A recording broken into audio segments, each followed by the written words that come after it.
Hello viewers and welcome to Daily Politics. On this program we discuss issues around politics, policy and governance. I am Shafiu Suleiman.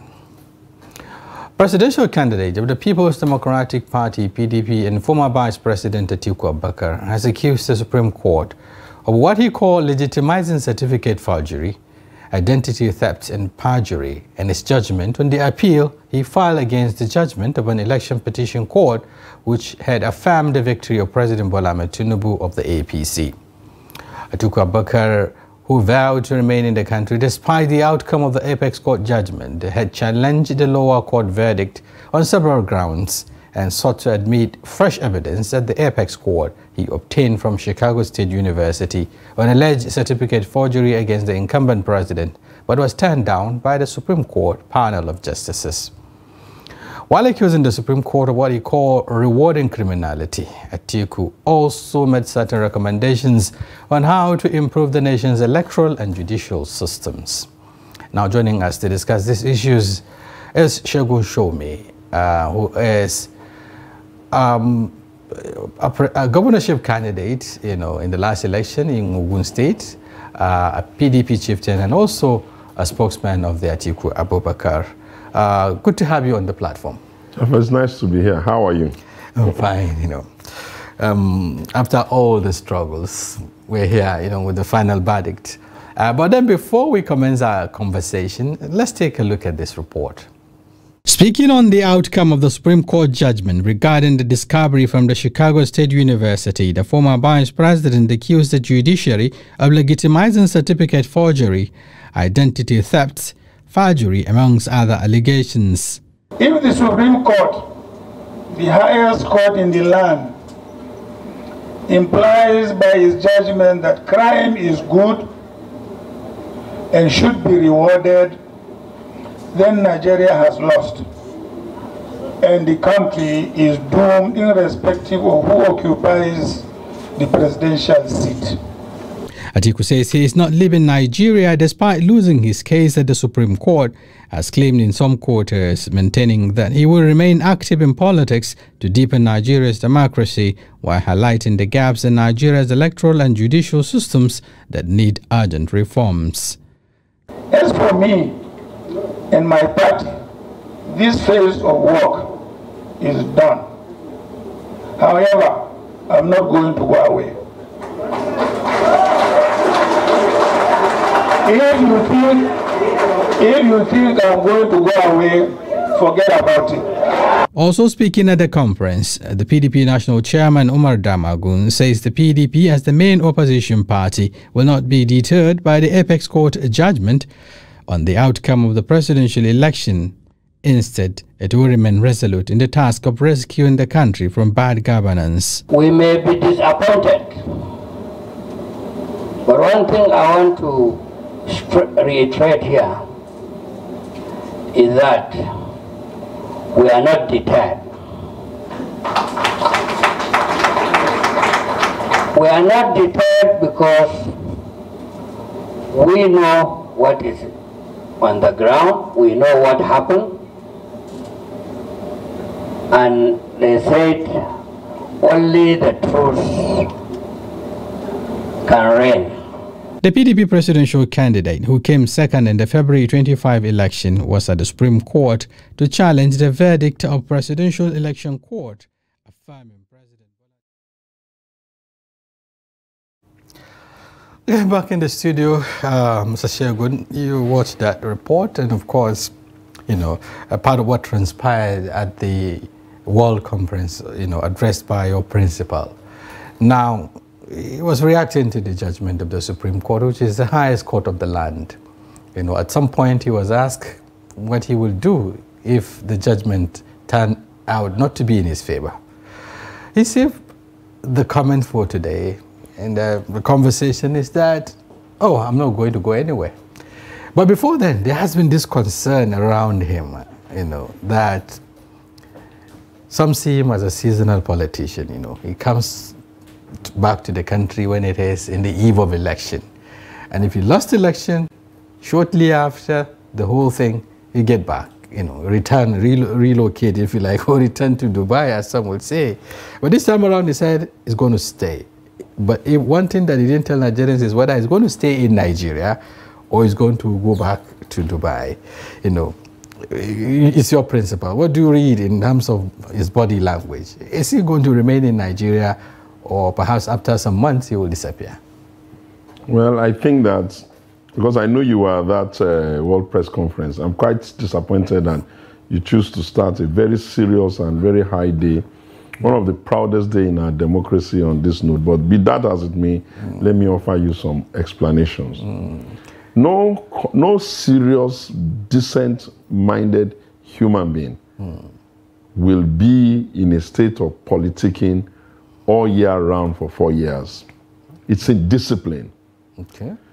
What you require to be able to run into a political contest must also give you the opportunity to go and work, do some other thing, get back with your life, look after your businesses. The fact that you are not in the country physically, that does not mean the political space has been abandoned. And I know that most people who say Atiku has gone to Dubai, Atiku has gone, they say it really out of pure envy. Any human being is at liberty to organize his life in such a way that his life, he can live it on his own terms if he's not breaking the law. And when Atiku says, I'm here, I'm not going anywhere, he was actually speaking to the idea that he will constantly be interested in the political and developmental progress of this country, and that he will always be available as one of the stakeholders to speak to issue, to be consulted, to provide leadership for opposition, and whatever is demanded of him. Yeah. Okay, talking about deepening democracy, which is fundamental, he did mention that this is what will make him to remain, to deepen democracy. But some will say, where is he going to start from? For instance, looking at the political party itself, which seems to be in disarray. Disarray in the sense that, even in the aftermath of the Supreme Court judgment, we've seen a number of PDP, chieftains and even governors, former governors, congratulating the president, and all of that. And then in the build-up to the judgment, again, we've seen Atiku almost alone in terms of pushing this agenda. Do you know? Like. Yeah, we haven't seen him with that crowd of governors, with his running mate has been, he's not where to be found, around him in the build-up to this. What is happening to the party at the moment? Do you know what type of party PDP is? PDP is one of the parties that were registered in 1999. Until today, PDP has demonstrated that it is a political party that can survive even if its first president abandons ship. PDP has shown that it's a political party that can survive even if one of its presidents died on duty. PDP has shown that it can survive even when the last president, Jonathan, has obviously been all over the place, but with PDP. PDP is not a political party that is built on the idea of 1 or 2 governors. Titles are temporary. The party is built on a strong foundation of great love by populace and the members. And Atiku, contrary to what people say, is never, can never, will never be alone when it comes to the issue of politics. I always say something to people. It is very difficult to measure Atiku Abubakar's reach. Because you have to recall that he has been at this game for such a long time. Some of his friends are sitting down, they're still there. They're just not every time or every day, but they're communicating, doing all of that. Some of them are busy with responsibilities like governors. Some of them are in courts of their own. Some of them are just about settling down their government. Some of them are, doing 1,001 other things. But the man who has the duty to stand, be available, provide leadership, do whatever he needs to do to make the opposition party be alive, is Atiku, and he's doing that. Well, even at this critical moment, have you ever in the history of our country seen the democracy this way, wherein somebody has been adjudged to be, you know, the president, and we have run through the court process. And you will see the leader of opposition, the alternative. You say somebody, president. Yeah, I know. What I'm saying is, I don't want to mention names. Yeah, but a particular personality has been allowed to stay in the villa. You know, we have our strong issues against that. And then you have seen, are you not accepting the legitimacy? We will never do that as a party. PDP will never, can never, shall never accept the legitimacy of this particular tenor of this particular president. That's clear. Even with the Supreme Court judgment. The Supreme Court should be a final. The Supreme Court is final, but it does not hold the totality of the opinions, the view, the emotions, and the belief system, including the integrity of the country. It lost that with this judgment. But that's talk for another day. Did you not see the type of message that Atiku brought forward? Did you not see the alternative viewpoints he was putting forward in terms of legislative consideration? Yeah, we'll talk about the reforms. I'm just trying to let you understand that don't expect our democracy to resemble the democracy of another country. In the build-up to 2023, I kept saying to myself, one thing we will get from 2023 is that we're going to get two supposed Democrats who come from, they're not military men, they've been in democracy for a long time, they were in the trenches in '92. Two of them are going to sit on top of the two parties. Belong to the same political Two of them are going to sit on top of the main party. And you will have a situation where what I expect to go forward from here is that democratic principle will now be infused into their parties. Because in the first instance, Obasanjo, who is a military officer, started our own side of it, and it came with his own habits. Some of those habits were even finding it difficult to drop, where people just think that just because they are governors, they can just do whatever they like. And General Babangida, General Buhari, who also became the leader of their own party, it came with his own habits too. So now you have the military carry on. Yes, now you have Bola Tinubu, President Bola Tinubu, and you have former Vice President Atiku Abubakar now leading the charge of the conversation.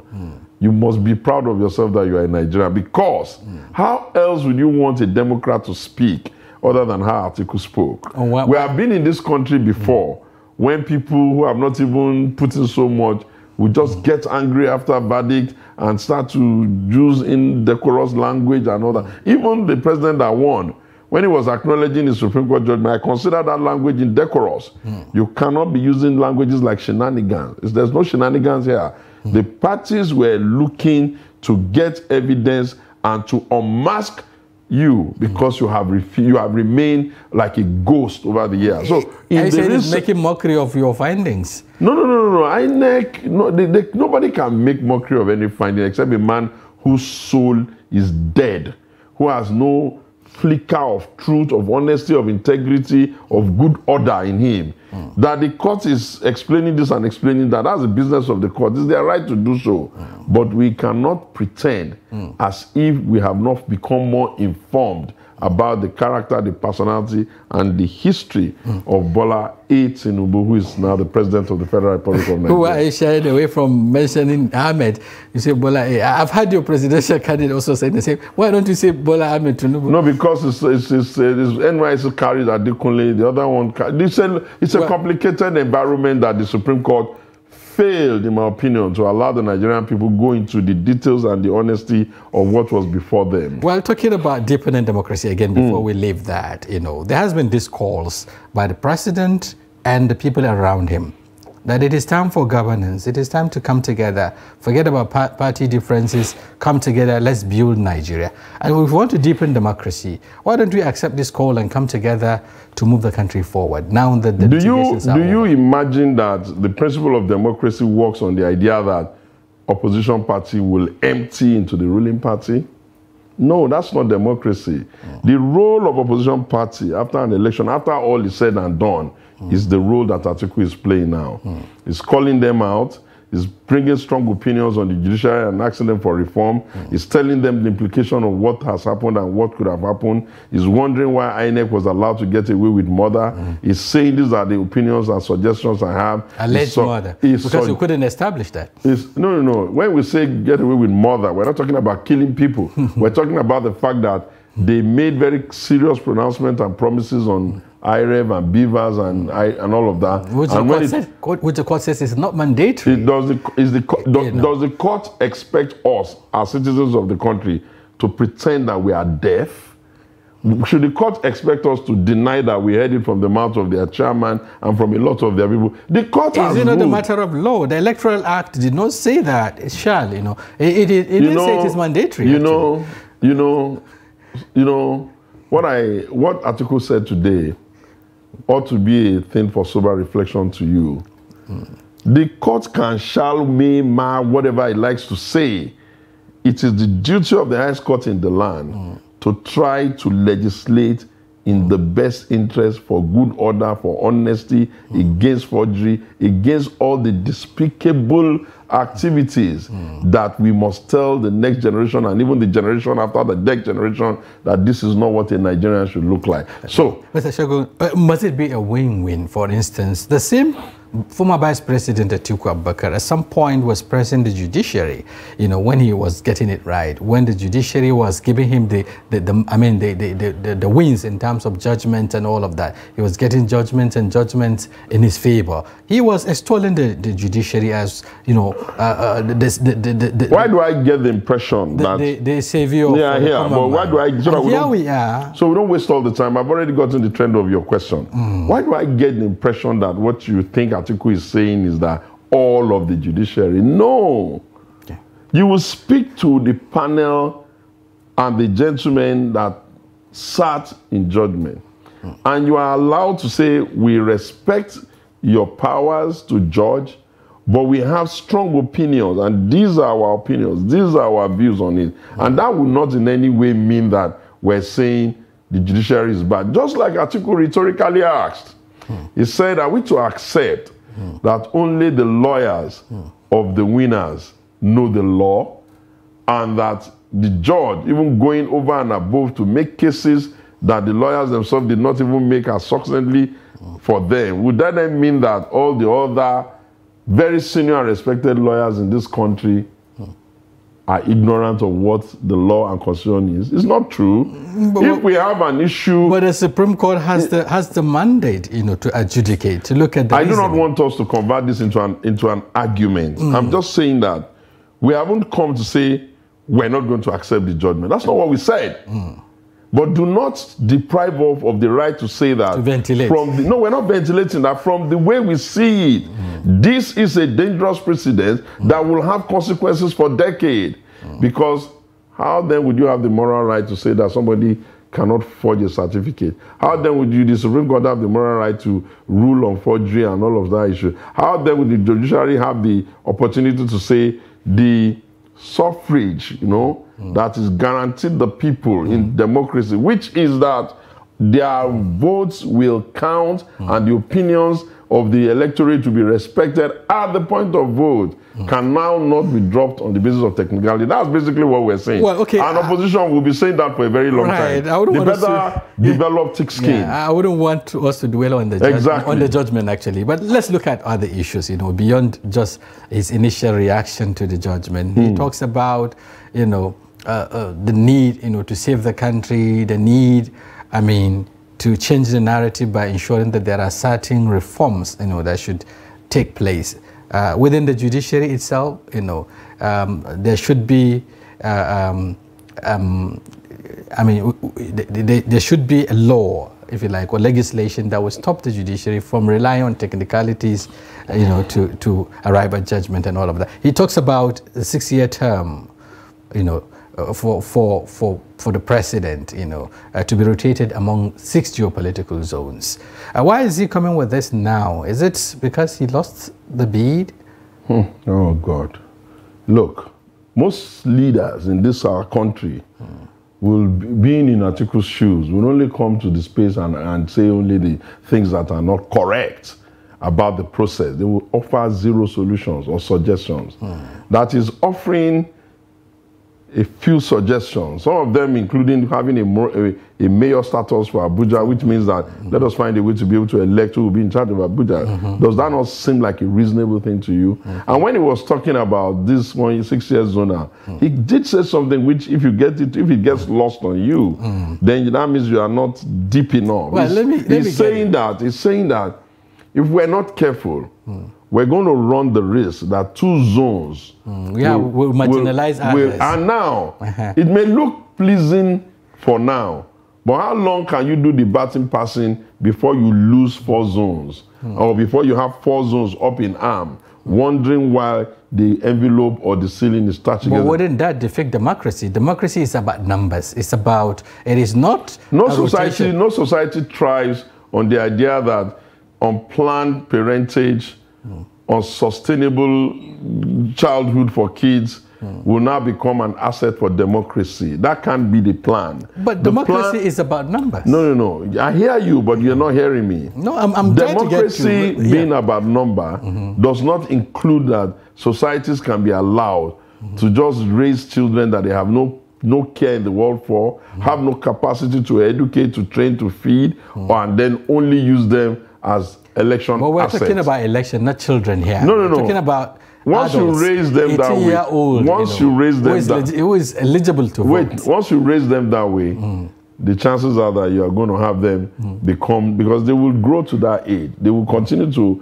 be migrated into the voters' Are we trying to deprive, No, I don't know what you mean by deprive. I have made a suggestion that if we're not careful, only 2 zones will pass the baton. I'm happy to, if you are happy to have the 2 zones passing the baton forever, I'm happy to have it that way. But wise leaders will tell you, you can't go on that 2 zones passing the baton forever, because whether you like it or not, the other 4 zones will naturally ask, why them all the time? And if it is to produce stability, and it's been suggested, he has not told you to write it into law. But it is the same PDP that has been talking about arrangement that will accommodate, every we have done enough in that direction. We have done enough. That's why you see that we're the ones that have gone to the northeast. We're also the ones that have gone to the southwest. We're also the ones that have gone to the south-south. Probably we're the ones that now, sometimes we need to go to the southeast and go to others. We're doing it in our own way. But we're suggesting it because we're beginning to see that if we're not careful, the fallout of the 2023 exercise may create a desperate winner takes it all, get it at all means, snatch it, steal it, and run with it, and nothing will happen, which would only increase violence around polls. So when leaders are making suggestions that can diffuse potential challenges, even if you have nothing to say, you can always say, I respect the thought process that is bringing that. Well, okay. You also talk about the need to make it mandatory, for the collation and transmission of results using the IRA. Does that not sound like a beautiful idea to you? Which has been one of the fundamental concerns. Does it not sound like a beautiful, progressive idea to you? No, that you can have an election and with very little human interference, you can get results. Yeah. Successive people, a number of people have made similar suggestions, actually. They need to make it mandatory. But then, it is not just about saying it. It's about getting also rallying around the legislature to do the needful. If Atiku had not been deprived of his mandate, you would have been sure that executive gravitas would have been brought to bear to make that happen. He said deprived of his mandate. Anyway, perhaps I don't know how we need to further explain that. You say he has been derived by who now? When we use adjective like election bandits, I think the bandits here, with due respect, I think the bandits here will be the people of INEC, whom their immediate past chairman, Jega, had lampooned and said something did not add up here. And would lampoon, maybe to some extent, those who sat on the panel, whom the very respect, now retired Justice Datijo has also said, no, this is not the judiciary I came in to serve. I'm leaving this judiciary and I'm wondering what has befallen us. So, look, democracy has happened. The verdicts are in. The responsibility of the alternative party, which is the main leader of opposition, is to provide alternative viewpoints. And Atiku has graciously accepted to do that. You can be satisfied that these people are the role model for you and your children. But those of us in this country who insist that we were told of a Nigeria, we met a Nigeria of Sadana, we met a Nigeria of Ahmadu Bello, we met a Nigeria of Azikwe, we met a Nigeria of Awolowo. We can also say, thank goodness God, at least we can still see a Nigeria of Atiku Abubakar. Okay, your principal, the former vice president was silent on one issue. What's that? I remember at some point, during his declaration for the 2023 race, he did say that this will be his last time, to contest the presidential election or so. I think I still have it on tape. But today, saying that he will remain in active politics, and he's not going to go anywhere, wasn't clear about whether he will contest 2027 election. Why would you want Atiku Abubakar to be talking about contest of 2027 even when he's reacting to the judgment of 2023? I think you guys just like... But shouldn't be that a clear No, you like to to jump the gun. We are not... Atiku Abubakar is not the kind of person who has, over the years, not demonstrated that he has the courage of conviction if he wishes to contest within the rules. So I would like Why don't you just wait? Let him rest a bit. Let us review and rebuild our parties. Let us look at the circumstances of the country. Let us encourage he did say younger men should step forward. Let us encourage younger men to step forward. He said, even this battle, it means more for the younger one than himself. I wonder what else you will ask of a man that he didn't say. It was today for me was one of his proudest moments. So invariably he would want to play the statesman role. You are in a hurry. Don't pin a role on him until he has told you the role he will play. For now, he's going to provide the alternative leadership.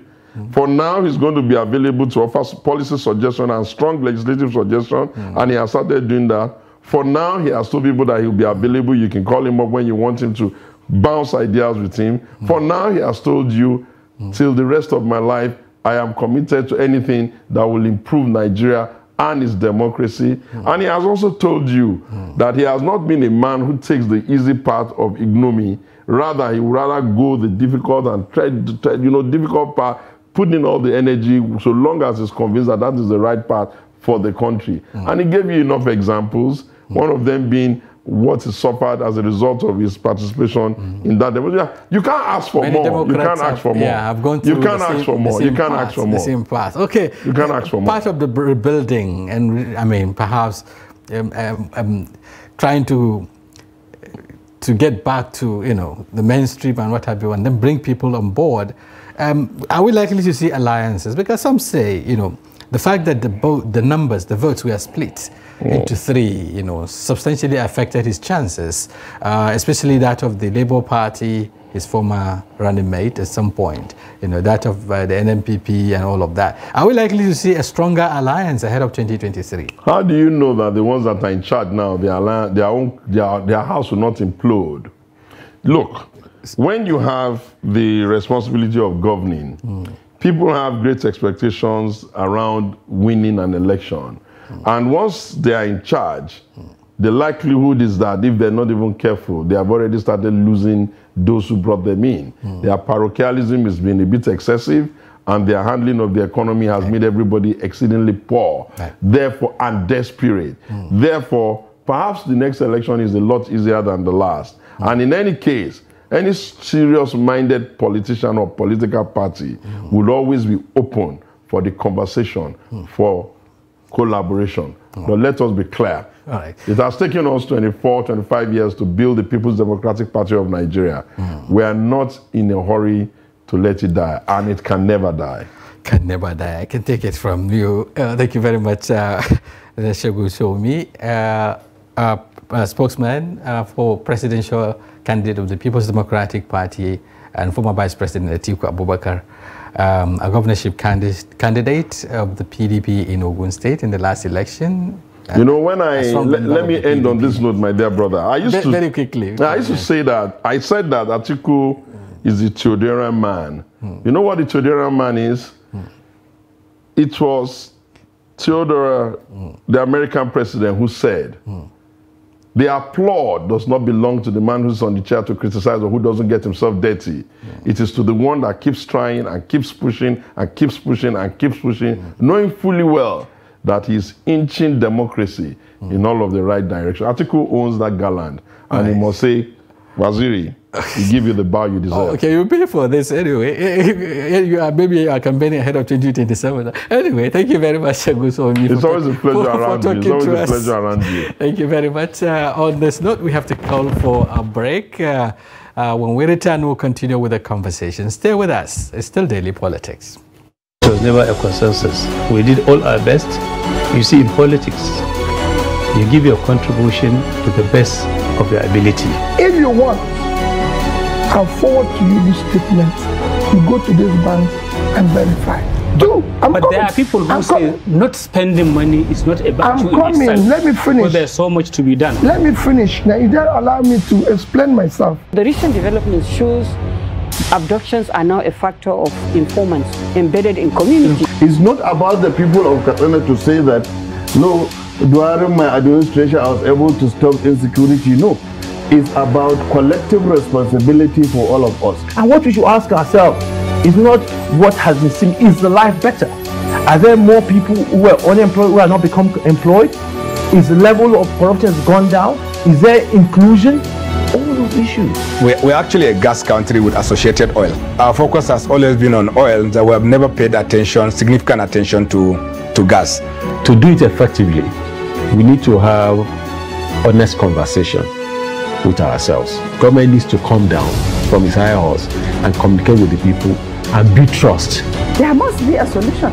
We cannot continue this way. They must come back to the table and agree. So whose child will do deny education? All these children that, sit for jam, they want to go to higher institutions. But just a short while ago, you were saying that why bring 10 children when you cannot cater for them? So why bring more universities when you cannot cater for the existing?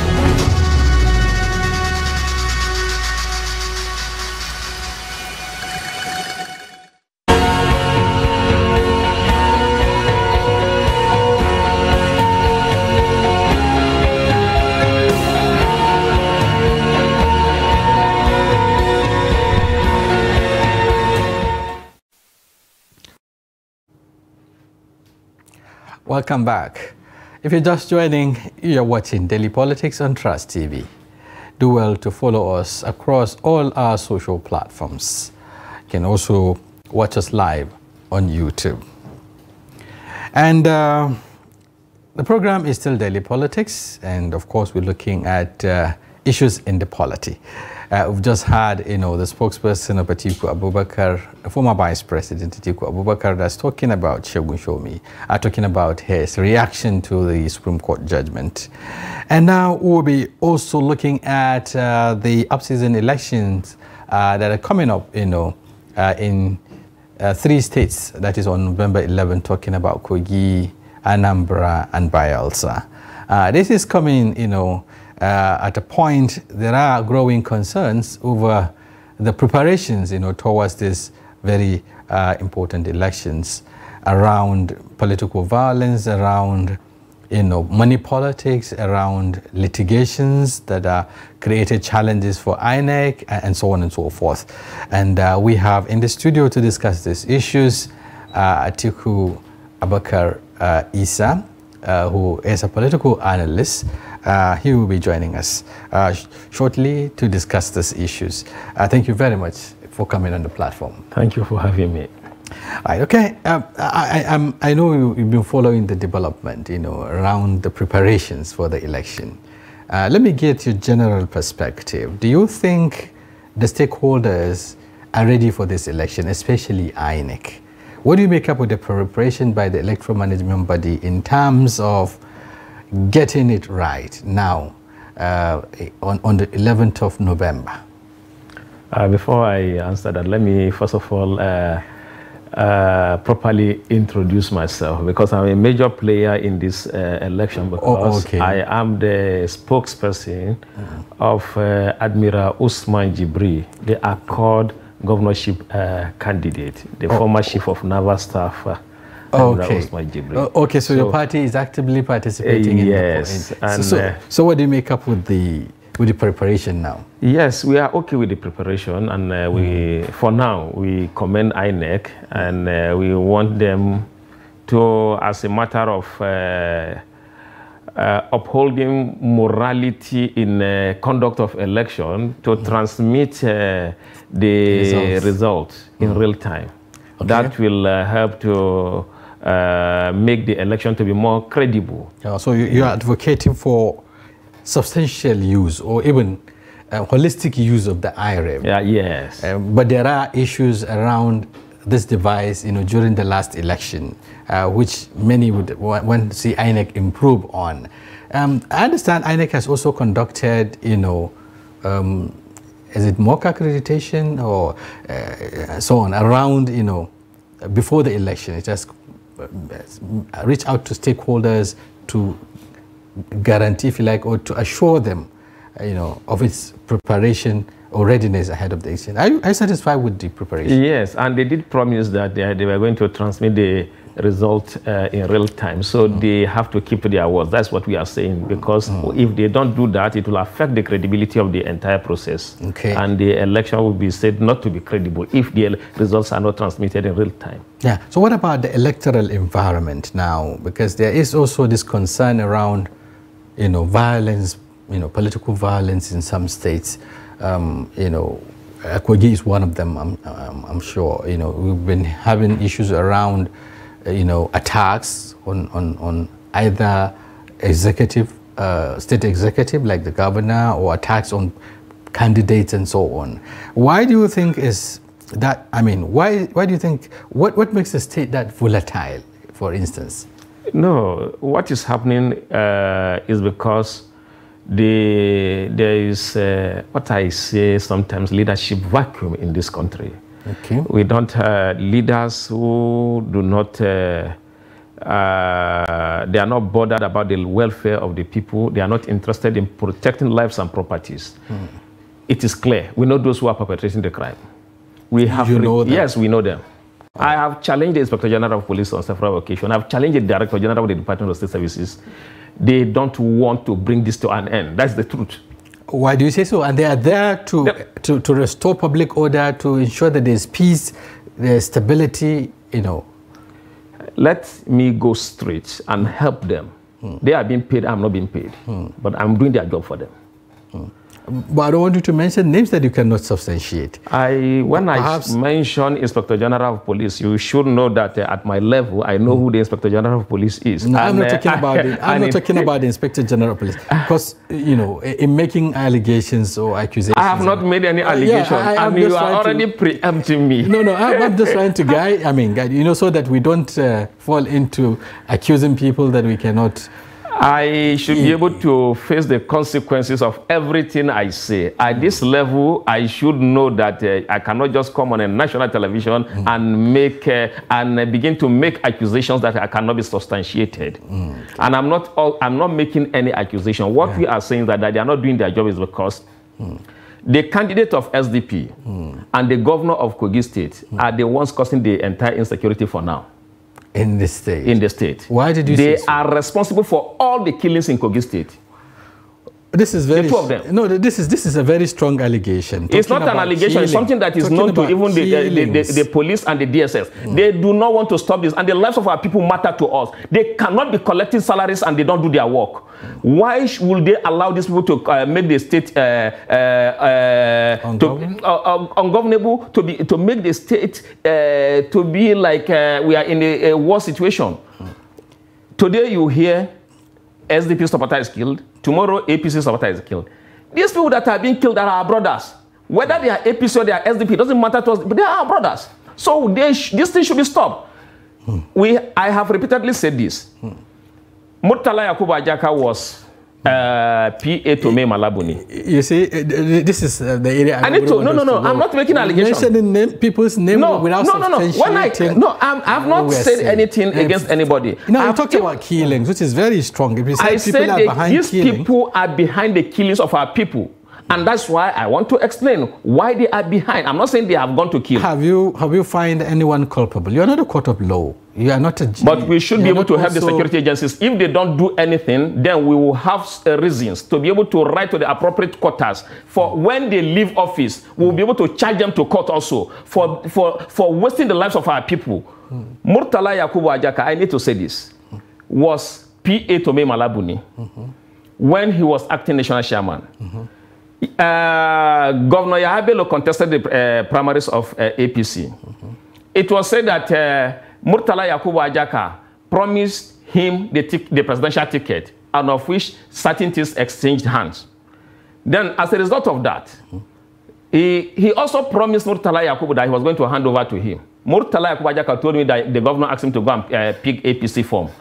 At the end of the day, primaries was conducted, the governorship primaries. Murtala Yakubu Ajaka's name was not even on the result sheet. So he defected to SDP. And because he did promise, according to what we heard, that he was going to give the ticket of the presidential ticket to Yahabelo, which never happened. These are speculations that these speculations are this is the fact. This is the reason why they are fighting themselves. Why I'm saying that they are responsible for the killings is because they are fighting themselves. And because they are fighting themselves, they have security. If you see Murtala Yakubu Ajaka moving, he has more than 10 policemen, 10 security men guarding him. The governor has more than 10. So all of them are protected. Then they should not be wasting the lives of our people.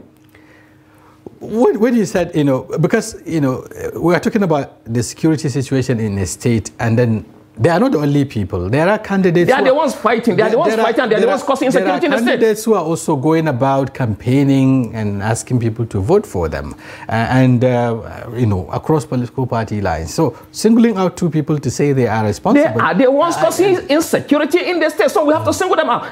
My principal, the former chief of naval staff, is going about campaigning. Nothing has happened. Dino Melai of PDP is going about campaigning. Nothing has happened. Other candidates are going about campaigning. Abejide of ADC. Brimo of AA, they are all going about campaigning. Why is these two people? Because of the transaction that happened between them, they have subjected the lives of our people into this. Okay, but then we have security agencies who are drafted to the state to ensure sanity, to ensure law and order. And I know severally the Inspector General of Police has even redeployed, police commissioners, assign, responsibility in Kogi and all of that. And then all of this, the Department for State Security, the DSS and other security agencies are also there. Are you saying that they have abdicated their responsibilities? They have abdicated their responsibility. That's the fact of the matter. Even the leadership of the country, even the president must sit up. You cannot just contest election and win election and then you are not doing your work. If you are not ready to do the work, why then do you contest? How can you say even the president is responsible for all of this, because you cannot keep quiet when people are being killed on a daily basis. You see people just come to the house of people, they come, shoot people in the broad daylight without even mask, and then they go scot-free. What kind of country is this? You think because you are president and so what?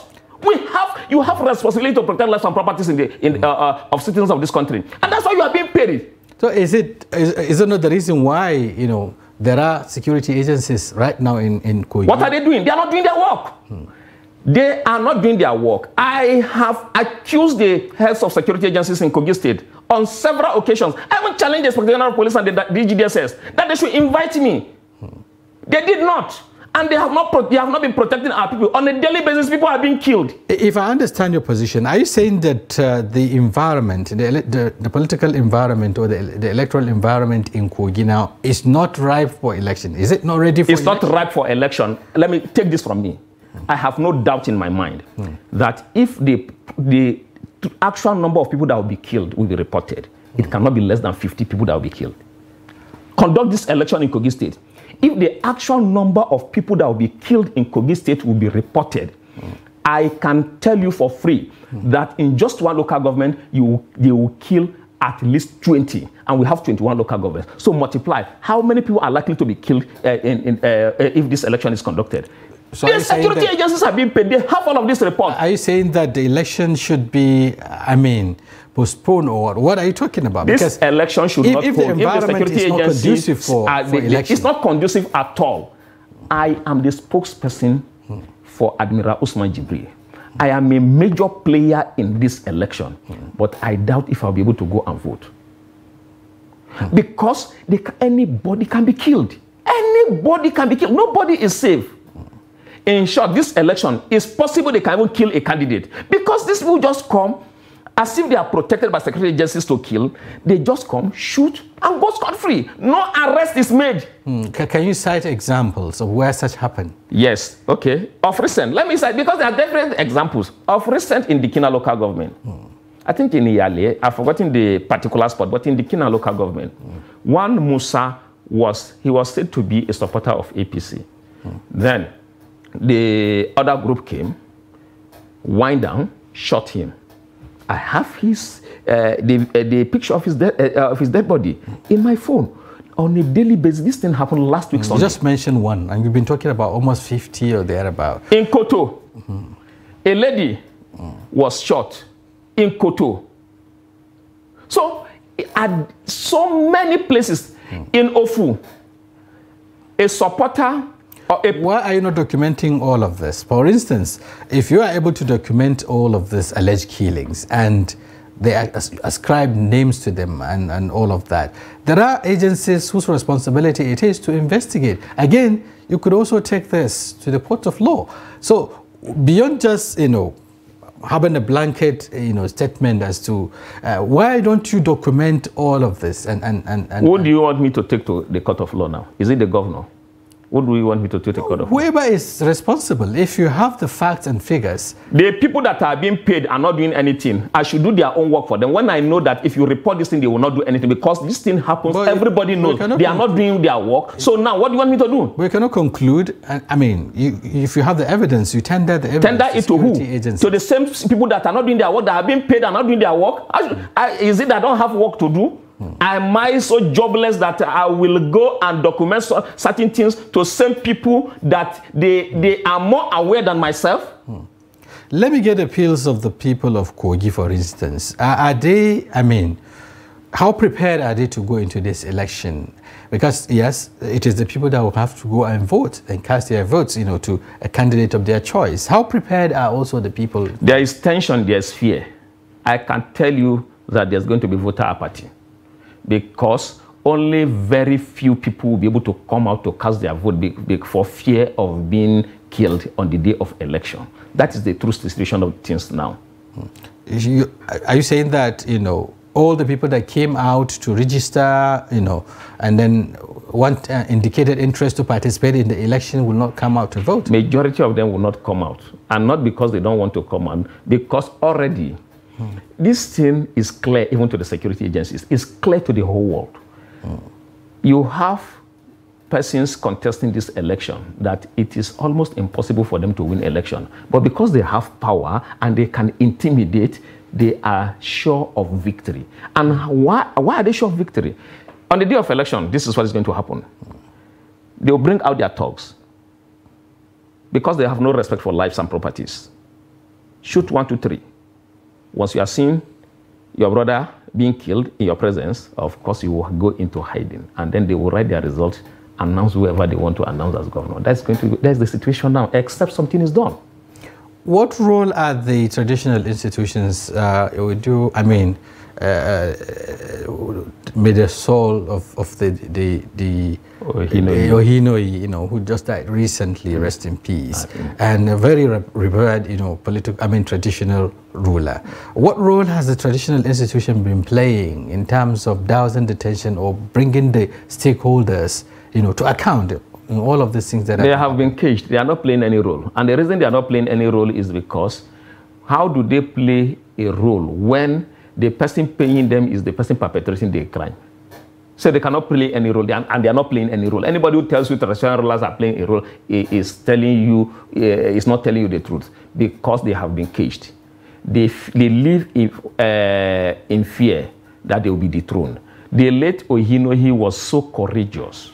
He was the only person who came out openly to condemn what was happening, and he was threatened that he was going to be dethroned. He never kept quiet. He did challenge them that at his age, what is he afraid of again? So remove him. No any other traditional ruler has been. The actor of Igala, who is the chairman of Kogi State Council of Chiefs, was to receive one of the candidates, we heard the governor called him not to come out. The candidate was in his palace, he didn't come out.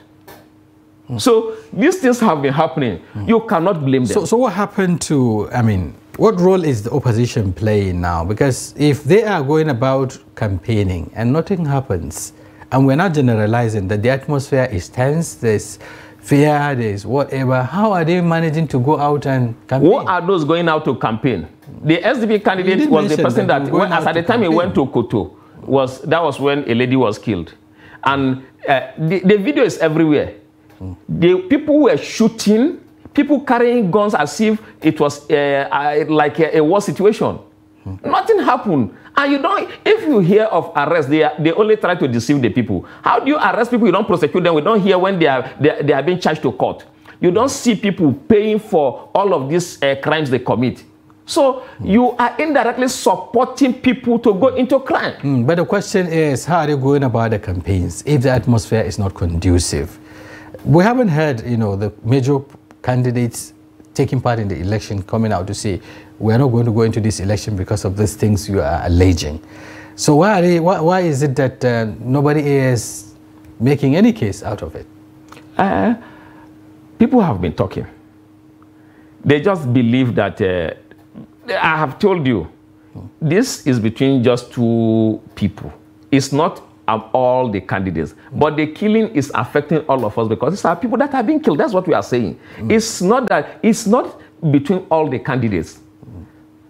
No, but the scenario you are painting, the picture you are painting here is a picture of anarchy, is a picture of, you know, the atmosphere is tense, that people cannot come out, you know, killings everywhere. That's the picture you are painting. Yes, we are. That is what is happening, not what I am painting. And the reason for this, there's something I need to give a background so that our audience will be able to understand. What background? Okay, let's hear you. Kogi State has 21 local governments.